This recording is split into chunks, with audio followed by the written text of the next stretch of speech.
What's a bias? The availability heuristic is a cognitive shortcut humans use to reach conclusions, and where the shortcut reliably causes inaccurate conclusions, we can say that an availability bias is at work. Scope insensitivity is another example of a cognitive bias.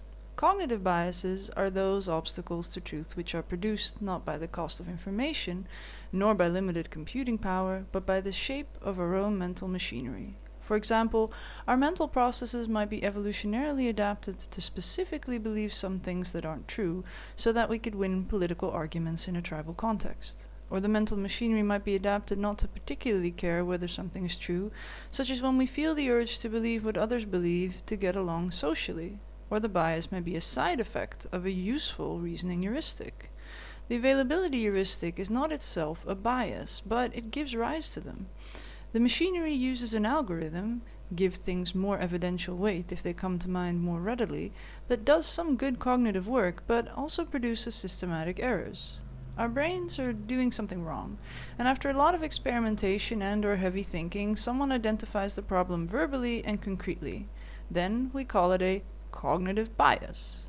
Not to be confused with the colloquial "that person is biased," which just means that person has a skewed or prejudiced attitude towards something. In cognitive science, biases are distinguished from errors that arise from cognitive content, such as learned false beliefs. These we call mistakes rather than biases, and they are much easier to correct once we've noticed them for ourselves, though the source of the mistake or the source of the mistake may ultimately be some bias. Biases are also distinguished from errors stemming from damage to an individual human brain, or from absorbed cultural mores. Biases arise from machinery that is humanly universal.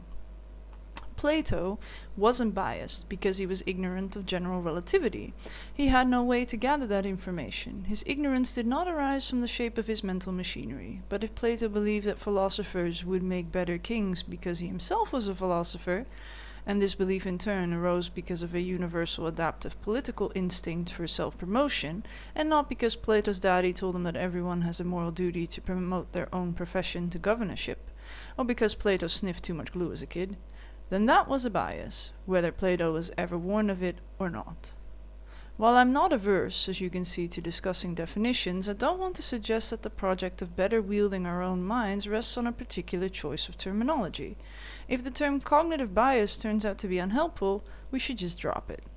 We don't start out with a moral duty to reduce bias, simply because biases are bad and evil and just not done. This is the sort of thinking someone might end up with if they acquired a deontological duty of rationality by social osmosis, which leads to people trying to execute techniques without appreciating the reason for them, which is bad and evil and just not done, according to Surely You're Joking, Mr. Feynman, which I read as a kid. A bias is an obstacle to our goal of obtaining truth, and thus in our way. We are here to pursue the great human quest for truth, for we have desperate need of the knowledge, and besides, we're curious. To this end, let us strive to overcome whatever obstacles lie in our way, whether we call them biases or not.